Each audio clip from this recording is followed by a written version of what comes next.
बैंकों की इतनी खस्ता हालत की हुई थी, 5% से लेकर 20% उनका सिर्फ मात्र रिकवरी रेट था।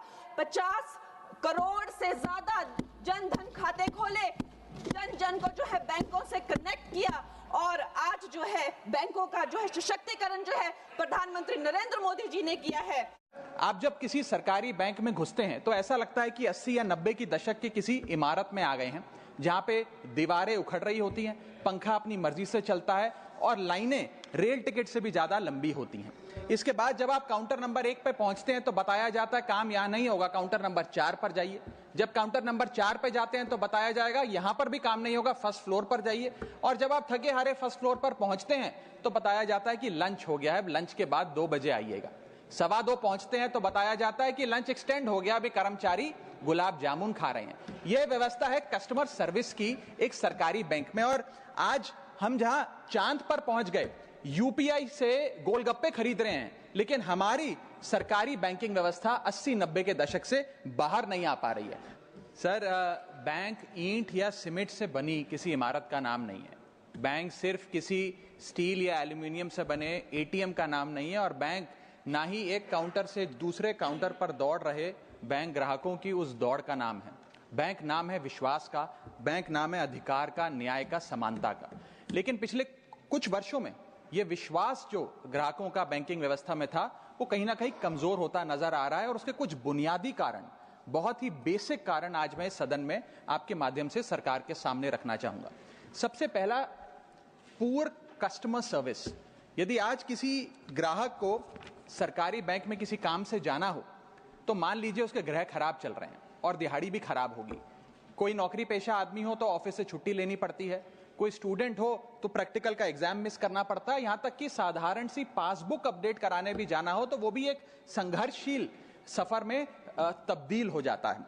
मैडम, बैंकिंग कोड और स्टैंडर्ड्स बोर्ड ऑफ इंडिया का एक सर्वे बताता है कि 45% बैंक कस्टमर्स बैंकिंग व्यवस्था से डिससैटिस्फाइड है, असंतुष्ट हैं। और मैं चाहूंगा आपके माध्यम से सरकार के कानों तक ये बात पहुंचे कि डिजिटल सर्विसेज का एक कस्टमर सेटिस्फैक्शन ऑडिट कराना चाहिए सरकारी बैंकों का, कि क्या हमारी सरकारी बैंकों की वेबसाइट का इंटरफेस या मोबाइल एप्लीकेशंस सरल हैं, अच्छी हैं, या कस्टमर्स उससे त्रस्त हैं। दूसरा बड़ी समस्या है रूरल इंडिया के अंदर limited access to banking infrastructure. आइए गांव की ओर चलते हैं। मैडम, क्या हमारी बैंकिंग व्यवस्था ग्रामीण इलाकों तक पहुंच चुकी है? नाबार्ड की एक रिपोर्ट बताती है कि 50% of rural India is still suffering from lack of adequate access to banking. Financial inclusion index की, आरबीआई की 2020 की रिपोर्ट बताती है कि ग्रामीण भारत में हर 100 में से मात्र 54 लोगों तक ही हमारी बैंकिंग व्यवस्था जैसे तैसे पहुंच पाई है, और 30% से ज्यादा रूरल हाउसहोल्ड आज भी ऐसे हैं जो पूरी तरीके से अनबैंक्ड हैं। और मैम, बैंकिंग की ग्रामीण इलाकों में अगर बात करें तो बैंकिंग व्यवस्था ने ग्रामीण इलाकों के साथ सौतेला व्यवहार किया है। पहले तो बैंक की ब्रांच गांव के पास नहीं है। जब वो 85% के बैंकिंग फ्रॉड्स की घटनाओं में इजाफे की समस्या, हिडन चार्जेस और फीस, मैं चाहूंगा आपके माध्यम से ये नाना प्रकार के में फंस के रह जाता है। मेरी तीसरी बड़ी समस्या जो मैं आज आपके सामने रखना चाहूंगा वो है साइबर फ्रॉड और digital frauds in the banking sector. Cyber frauds वर्ष 2023 में 75,800 घटनाएं सामने आई जो कि कंप्लेंट्स दर्ज हुई।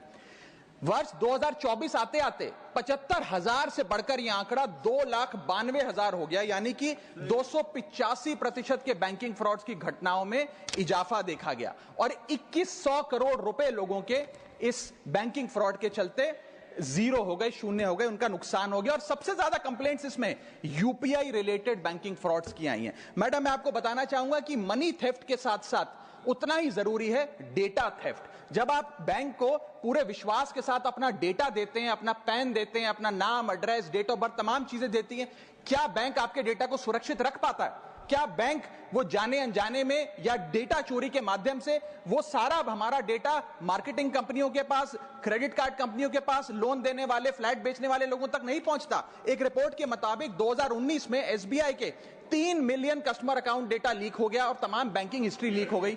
2021 में मोबीविक का 8.2 TB का केवाईसी डेटा ही लीक हो गया। 2021 में एक पेमेंट गेटवे जस्टपे का 100 मिलियन क्रेडिट कार्ड की पेमेंट डिटेल्स और रिकॉर्ड्स लीक हो गई।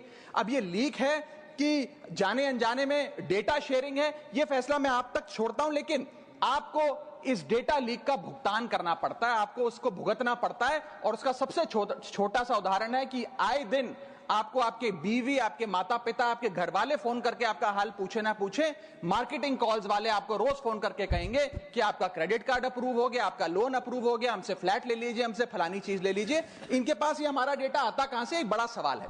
चौथी समस्या, हिडन चार्जेस और फीस। मैं चाहूंगा आपके माध्यम से ये नाना प्रकार के चार्जेस जो आज मैं सदन में लाया हूं, ये माननीय वित्त मंत्री जी तक पहुंचे, ताकि देश के आम आदमी की जो जेब बैंकिंग सिस्टम काट रहा है, ये उसे पता लगे, ग्राहक को भी और माननीय वित्त मंत्री जी को भी। पहला, मिनिमम बैलेंस पेनल्टी। यदि आप न्यूनतम बैलेंस नहीं रखते हैं तो 100 से 600 रुपए प्रति माह बैंक आपका काट लेता है।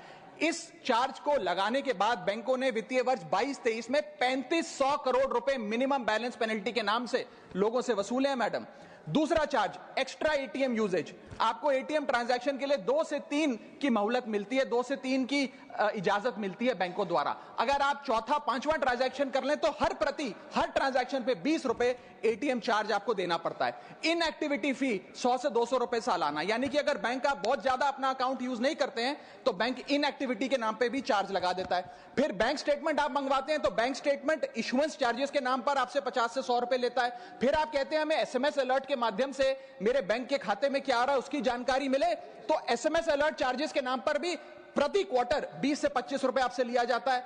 ऑनलाइन पेमेंट करेंगे एनईएफटी की तो ट्रांजैक्शन फी भी ली जाती है। जबरदस्ती आपको पहले लोन बेचते हैं और फिर उसके बाद लोन प्रोसेसिंग फी के नाम पर 1 से 3% लोन अमाउंट का काट लेते हैं। और जब आपकी किस्मत ठीक चल रही हो और आप समय से पहले अपना लोन बकाया जो है उसका भुगतान करने बैंक पहुंच जाएं तो loan pre closure charges, early payment penalty के नाम पर भी बैंक आपसे पैसा वसूलता है।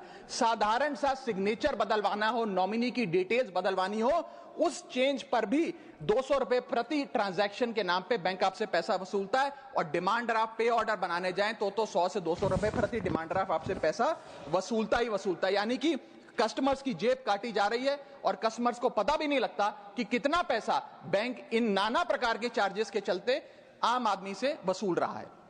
मेरा पांचवा और आखिरी point madam, insurance and investment product miss selling.